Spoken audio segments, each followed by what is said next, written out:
আসসালামু আলাইকুম। আসার মিনি কিচেনে সকল বন্ধুদের স্বাগত জানিয়ে শুরু করছি। আজকে আমি নিয়ে এসেছি পেঁয়াজ কলি দিয়ে সাইটিন মাছের একটা রেসিপি। আমি যেভাবে রান্না করি সেটাই আপনাদের সাথে শেয়ার করছি। আর সাইটিন মাছের এই পেঁয়াজ কলি দিয়ে রেসিপিটি খেতেও কিন্তু অসাধারণ লাগে, গরম গরম ভাতের সঙ্গে খুবই টেস্টি হয়। তো চলুন আজকের এই রেসিপিটি দেখে নেওয়া যাক। আর যারা নতুন বন্ধু আমার ভিডিওটি দেখছেন, ভালো লাগলে অবশ্যই একটা লাইক দিয়ে আমার চ্যানেলটি সাবস্ক্রাইব করে আমার পাশে থাকবেন। আজকের মাছের রেসিপির জন্য এখানে আমার যা যা লাগছে, এখানে আমি নিয়েছি পেঁয়াজগুলি পরিমাণ মতো নিয়ে নিয়েছি, কেটে ধুয়ে পরিষ্কার করে। একটা বড় সাইজের টমেটো কুচি, 3টে কাঁচা লঙ্কা চেরা আর বড় সাইজের 2টো পেঁয়াজ কুচি। আর এখানে আছে আমার 250 গ্রামের মতো সাইটিন মাছ, খুব বড় সাইজ নয়, মাছটা একটু ছোট সাইজের। তো এগুলি আমার রান্নার জন্য আজকে লাগছে। তো চলুন এখন রান্নার দিকে যাওয়া যাক। রান্নার জন্য আমি গ্যাস অন করে একটা কড়াই বসিয়ে দিয়েছি আর দিয়ে দিলাম পরিমাণ মতো সর্ষের তেল। তেলটা খুব ভালো করে গরম হয়ে আসলে তারপর আমি এখানে দিয়ে দিচ্ছি কেটে রাখা পেঁয়াজ কুচিগুলো আর দিয়ে দিচ্ছি কাঁচা লঙ্কা কুচি। দিয়ে পেঁয়াজ আর কাঁচা লঙ্কা কুচি আমি নেড়েচেড়ে একটু ভেজে নেব। পেঁয়াজটা আমি খুব বেশি ভাজবো না, একটু নরম করে ভেজে নেব, তাহলেই হয়ে যাবে।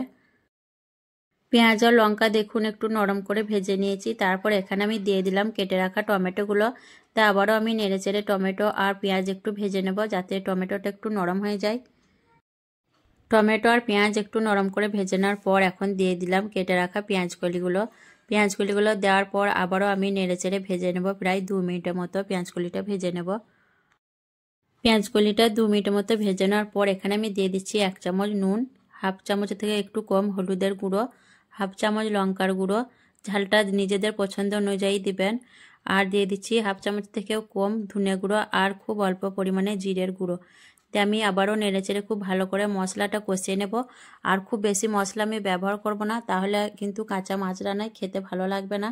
কাঁচা মাছ রান্নায় অল্প মশলা দিলেই কিন্তু খেতে ভালো লাগে।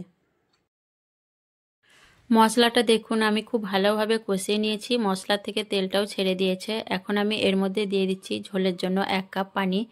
আমি 1 কাপ পানি এখানে দিয়ে দিলাম, এর থেকে আর বেশি পানি আমি ব্যবহার করব না।